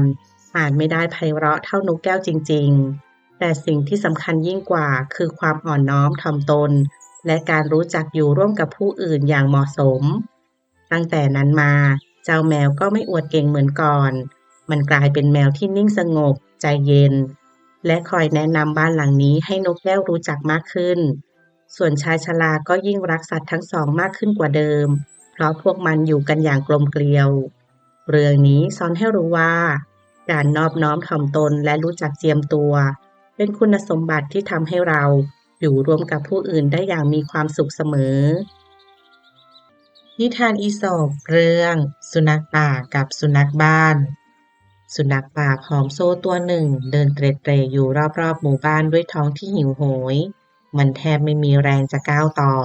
แต่ก็ต้องพยายามหาของกินเพื่อประทังชีวิตในที่สุดมันก็เห็นสุนัขบ้านตัวหนึ่งขนของมันเงางามเรียบเป็นมันแถมท่าทางอิ่มหนำสำราญสุนัขป่าจ้องอย่างประหลาดใจแล้วถามว่าบอกข้ามาสิเจ้าหาอาหารจากที่ไหนกันทำไมเจ้าดูแข็งแรงและอ้วนท้วนขนาดนี้สุนัขบ้านยิ้มแล้วตอบว่าคนเลี้ยงดูพวกเราไงล่ะ เขาให้อาหารทุกวันไม่เคยอดอยากเลย สุนัขป่าตาโตด้วยความประหลาดใจ อะไรนะ จริงหรือไม่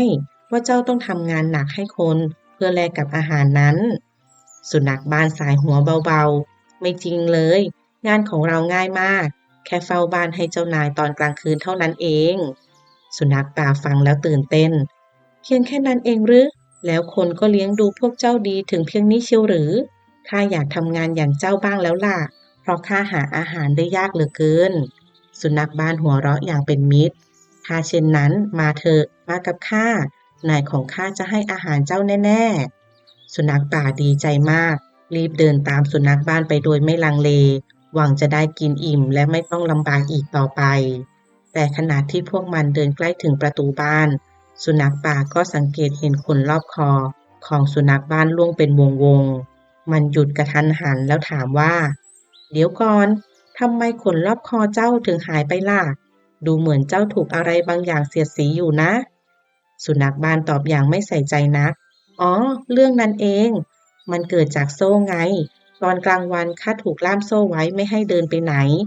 โซ่เสียดกับขนจนล่วงไป แต่ไม่เป็นปัญหาหรอกนะ สุนัขป่าชะงักไปทันที ดวงตาเต็มไปด้วยความผิดหวัง อะไรนะ เจ้าถูกล่ามโซ่หรือ แปลว่า เจ้าต้องอยู่ภายใต้การควบคุมของคนตลอดเวลานะสิ สุนัขบ้านพยายามอธิบาย ใช่ แต่ก็แลกมากับอาหารอร่อยๆ แล้วก็อยู่สบายๆ ข้าว่าไม่เห็นเสียหายตรงไหนเลย สุนัขป่าสายหัวช้าๆ พลางหันหลังกลับ ไม่ล่ะ ข้าขอลา เจ้าจะสุขสบายก็เป็นเรื่องของเจ้า แต่สำหรับข้ายอมหิวเสียดีกว่า ต้องไปเสียอิสรภาพของตัวเองไป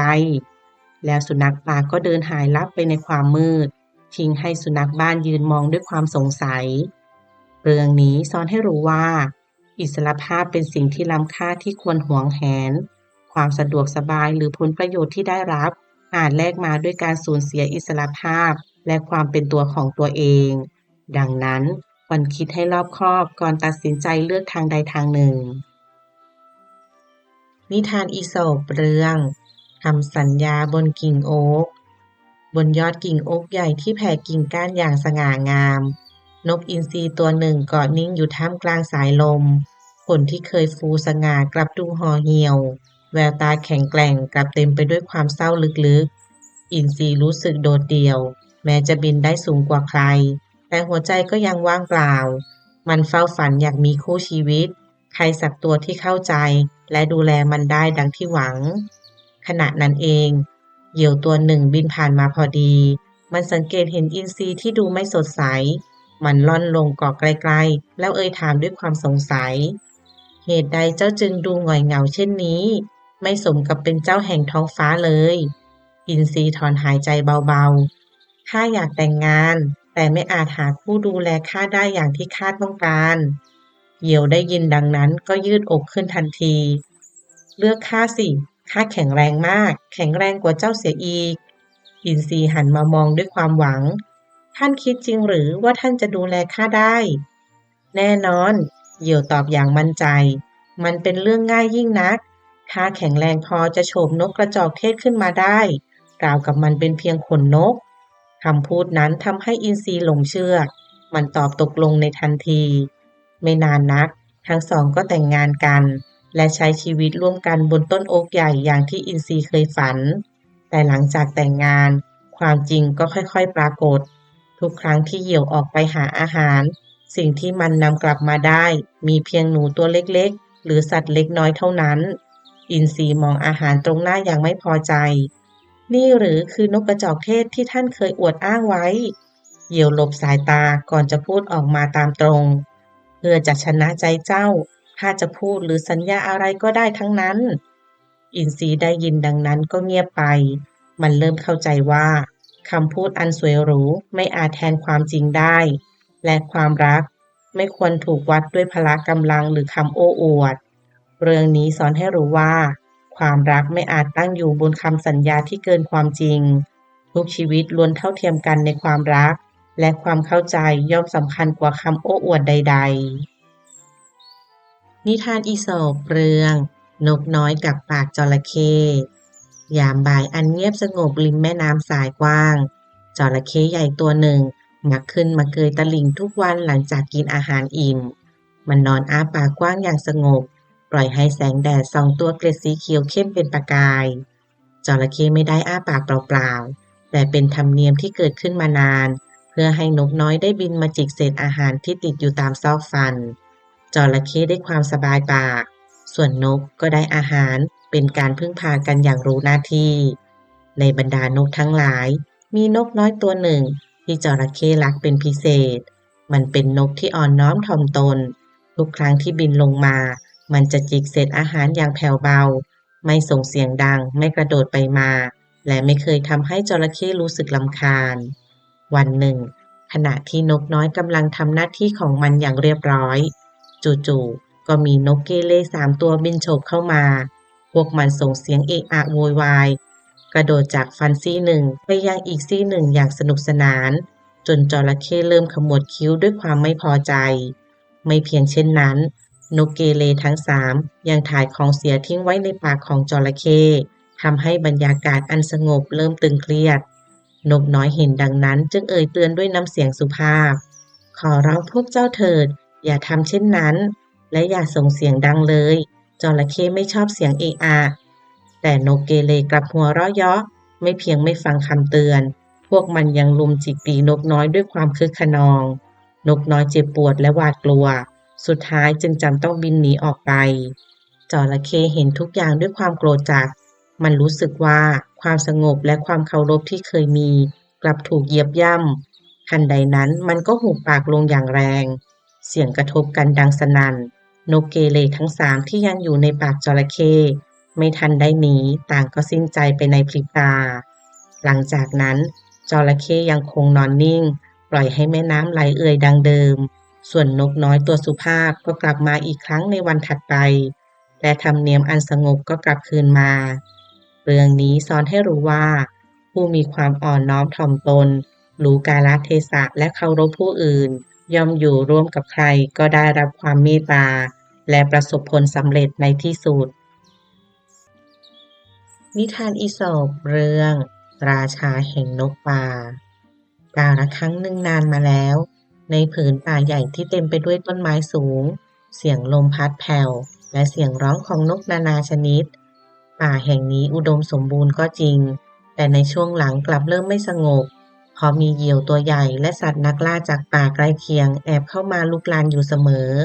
เหล่านกทั้งหลายจึงประชุมกันใต้ต้นไทรใหญ่เพื่อสรรหานกสักตัวหนึ่งขึ้นมาเป็นผู้นำเราจำเป็นต้องมีหัวหน้าแล้วนกกระจอกตัวหนึ่งพูดเสียงสั่นใช่หากไม่มีใครคอยเตือนภัยเราคงไม่รอดแน่นกเขารีบเสริมทันใดนั้นเสียงปีกกระพืออย่างสง่างามก็ดังขึ้นนกยูงตัวหนึ่งก้าวออกมากลางที่ประชุมมันกางหางอันยาวและสวยงามระยิบระยับแวววาวราวอัญมณีต้องแสงแดดพี่น้องทั้งหลายนกยูงกล่าวด้วยน้ำเสียงมั่นใจข้าเห็นว่าผู้นำแห่งป่าควรเป็นผู้ที่สง่างามน่าเกรงขามและเป็นที่ยำเกรงแก่ศัตรูหากเหยี่ยวเห็นคนของข้าที่งดงามเช่นนี้ย่อมต้องหวาดกลัวและไม่กล้ากล้ำกายเข้ามาแน่นอนนกหลายตัวพยักหน้าอย่างหลงไหลจริงของนกยูงขนของเจ้าช่างงดงามเหลือเกินแค่เห็นก็รู้สึกปลอดภัยแล้วเสียงซุบซิบเห็นพ้องดังไปทั่วลานประชุมดูเหมือนว่านกยูงจะได้ตำแหน่งโดยไม่ยากนักแต่ก่อนที่การลงคะแนนจะเริ่มขึ้นเสียงหนึ่งก็ดังแทรกขึ้นมาอย่างสงบแต่หนักแน่นข้าขอพูดบ้างได้หรือไม่ทุกสายตาหันไปมองนกกาเหว่าตัวหนึ่งมันยืนอยู่นิ่งๆไม่ได้มีคนสวยสะดุดตาแต่ดวงตากลับฉายแววเฉลียวฉลาดพวกท่านจะเลือกผู้นำเพราะความงามเพียงอย่างเดียวจริงหรือนกกาเหว่าถามแล้วหากวันหนึ่งเหยี่ยวฉบลงมาจากฟ้าอย่างรวดเร็วคนที่สวยงามนั้นจะช่วยเตือนภัยให้พวกท่านทันหรือไม่หรือจะช่วยนำพาพวกเราให้หลบหนีได้อย่างปลอดภัยบรรยากาศเงียบลงทันทีนกกางเขนเอียงคอคิดนกกระจอกมองหน้ากันอย่างลังเลนกกาเหว่าพูดต่อด้วยน้ำเสียงเรียบง่ายความงามนั้นดีแต่สติปัญญาและความกล้าหาญและการมองการไกลสำคัญยิ่งกว่าผู้นำไม่จำเป็นต้องสวยที่สุดแต่ต้องพาพวกเรารอดให้ได้ คำพูดนั้นเหมือนลมเย็นที่พัดผ่านใจนกทั้งหลายพวกมันเริ่มทบทวนสิ่งที่ได้ยินที่ผ่านมาเหยี่ยวไม่เคยกลัวคนสวยเลยแต่เสียงเตือนของนกกาเหว่าทำให้เรารอดหลายครั้งแล้วในที่สุดนกทั้งป่าก็ลงมติเลือกนกกาเหว่าเป็นผู้นำนกยูงก้มหน้าลงอย่างอับอายแต่ก็ยอมรับผลการตัดสินตั้งแต่นั้นมานกกาเหว่าคอยสังเกตฟ้าคอยเตือนภัยและนำพานกทั้งหลายให้หลบหนีได้ทันเวลาป่ากลับมาสงบอีกครั้งและนกทุกตัวก็อยู่รวมกันอย่างปลอดภัยเรื่องนี้สอนให้รู้ว่าความงามที่ไร้ปัญญาไม่อาจปกป้องชีวิตได้แต่สติปัญญาและความคิดรอบคอบคือสิ่งที่พาทุกชีวิตให้รอดพ้นจากภัยนิทานอีสปเรื่องกบข้างกำแพงวัดกาลครั้งหนึ่งข้างกำแพงวัดเก่าแห่งหนึ่งมีสระน้ำเล็กๆซ่อนตัวอยู่ใต้ร่มโพธิ์ใหญ่ในสระนั้นมีกบตัวหนึ่งอาศัยอยู่มันไม่ใช่กบที่โดดเด่นกว่าตัวอื่นไม่ใหญ่โตไม่แข็งแรงเป็นพิเศษแต่สิ่งหนึ่งที่กบตัวนี้มีมากกว่ากบตัวอื่นคือความช่างคิดทุกเช้ามืดก่อนฟ้าจะสว่างกบตัวเดิมจะปีนขึ้นมานั่งบนก้อนหินข้างกำแพงวัดเฝ้าดูพระสงฆ์เดินเรียงแถวออกบิณฑบาตเสียงระฆังเบาๆดังรับกับแสงอรุณที่ค่อยๆโผล่พ้นขอบฟ้าเอ๊ะชีวิตพระนี่ก็ดีเหมือนกันนะกบพึมพำกับตัวเองไม่ต้องหาอาหารเองมีคนถวายให้ทุกวันแถมยังได้ของดีๆอีกต่างหากพอพระกลับมาถึงวัดฉันภัตตาหารเช้าเสร็จอาหารที่เหลือก็ถูกนำไปให้เด็กวัดกินต่อเด็กวัดหลายคนหัวเราะเสียงดังกินกันอย่างอร่อยกบมองแล้วก็ถอนหายใจแต่คิดไปคิดมาพระก็ตื่นเช้าเกินไปต้องเดินไกลแดดก็ร้อนถ้าได้เกิดเป็นเด็กวัดน่าจะสบายกว่าตื่นสายได้ไม่ต้องออกไปบิณฑบาตยังไม่ทันคิดจบเด็กวัดก็ช่วยกันโกยอาหารที่เหลือใส่ถาดนำไปให้หมาวัดกินต่อหมาวัดหลายตัวลุมกินกันอย่างสนุกสนานกินเสร็จก็ลุกไปนอนเหยียดสบายใต้ต้นไม้กบเริ่มเปลี่ยนใจอีก เด็กวัดต้องล้างจานต้องช่วยงานวัดเป็นหมาวัดนี่แหละดีสุดกินเสร็จก็นอนเฝ้าวัดบ้างเห่าคนแปลกหน้าเท่านั้นเองขณะที่หมาวัดกินกันอยู่นั้นฝูงแมลงวันก็บินมาว่อนตอมเศษอาหารที่ตกหล่นไม่มีใครไล่ไม่มีใครสนใจกบตาโตขึ้นทันทีโอ้โหแบบนี้ต้องเป็นแมลงวันแล้วล่ะไม่ต้องทำอะไรเลยแค่บินไปบินมาก็มีอาหารให้กินไม่รู้จบ กบคิดไปเรื่อยๆเพลินจนลืมตัว ในขณะเดียวกันแมลงวันตัวหนึ่งก็บินมาใกล้ปลายจมูก โดยไม่รู้ชะตากรรมของตัวเอง ฉับลิ้นยาวๆของกบตวัดออกไปอย่างรวดเร็วแมลงวันหายเข้าไปในปากในพริบตาเดียว กบหยุดนิ่งเคี้ยวช้าๆแล้วก็หัวเราะเบาๆกับตัวเองเออถ้าข้าเป็นแมลงวันป่านนี้ก็คงไม่ได้คิดอะไรอีกแล้ว เกิดเป็นกบถึงจะไม่หรูไม่สบายที่สุดแต่ก็ยังรอดมีหน้าที่ของตัวเองกบกระโดดกลับลงสระน้ำอย่างสบายใจไม่ฟุ้งซ่านไม่เปรียบเทียบและไม่อยากเป็นใครอื่นอีกเรื่องนี้สอนให้รู้ว่าชีวิตที่ดีไม่ได้มาจากการอยากเป็นคนอื่นแต่มาจากการรู้จักตนเองและพอใจในสิ่งที่ตนเป็นนิทานอีสปเรื่องพายุหิมะกับสุนัขสองตัวกาลครั้งหนึ่งในหมู่บ้านเล็กๆแห่งหนึ่งที่ตั้งอยู่ท่ามกลางหุบเขาสูงมีชาวนาคนหนึ่งอาศัยอยู่ตามลำพังกับสัตว์เลี้ยงหลายตัวทั้งแกะแพะวัวและสุนัขสองตัวที่คอยเฝ้าบ้านและเป็นเพื่อนยามเหงาฤดูหนาวปีนี้รุนแรงกว่าทุกปีหิมะตกหนักไม่หยุดหลายวันลมหนาวพัดกระหน่ำจนหลังคาบ้านสั่นไหวถนนหนทางถูกปกคลุมด้วยหิมะหนาไม่มีใครออกจากบ้านได้วันแรกๆชาวนายังพอมีเสบียงอาหารที่กักตุนไว้ข้าวต้มน้ำซุปอุ่นๆนั่งผิงไฟกับสุนัขทั้งสองอดทนหน่อยนะพวกเจ้าพายุคงหยุดในไม่ช้าเขาพูดกับพวกมันเบาๆแต่วันแล้ววันเล่าพายุยังคงโหมกระหน่ำไม่หยุดเสบียงในยุ้งก็ล่อยหล่อทุกทีจนในที่สุดชาวนาก็ถอนหายใจยาวสายตามองไปที่แกะในคอกข้าขอโทษนะ หากไม่ทำเช่นนี้พวกเราคงไม่รอดแกะถูกฆ่าเพื่อนำเนื้อมาประทังชีวิตสุนัขทั้งสองนั่งมองอย่างเงียบงันหูตกดวงตาเต็มไปด้วยความสับสนไม่กี่วันต่อมาเนื้อแกะก็หมดชาวนาจำเป็นต้องฆ่าแพะตามมาสุนัขเริ่มกระซิบกันเองในยามค่ำเจ้าเห็นไหมสุนัขตัวหนึ่งพูดเสียงเบาเจ้านายเราเริ่มทำในสิ่งที่ไม่เคยทำมาก่อนพายุยังไม่หยุด ความหนาวยังคงกัดกิน ในที่สุดวัวที่เคยช่วยไถนาลากเกวียนก็ถูกนำมาฆ่าเช่นกัน สุนัขทั้งสองมองหน้ากันด้วยความหวาดหวั่นแม้แต่วัวที่มีค่ามากขนาดนั้นเจ้านายยังต้องฆ่า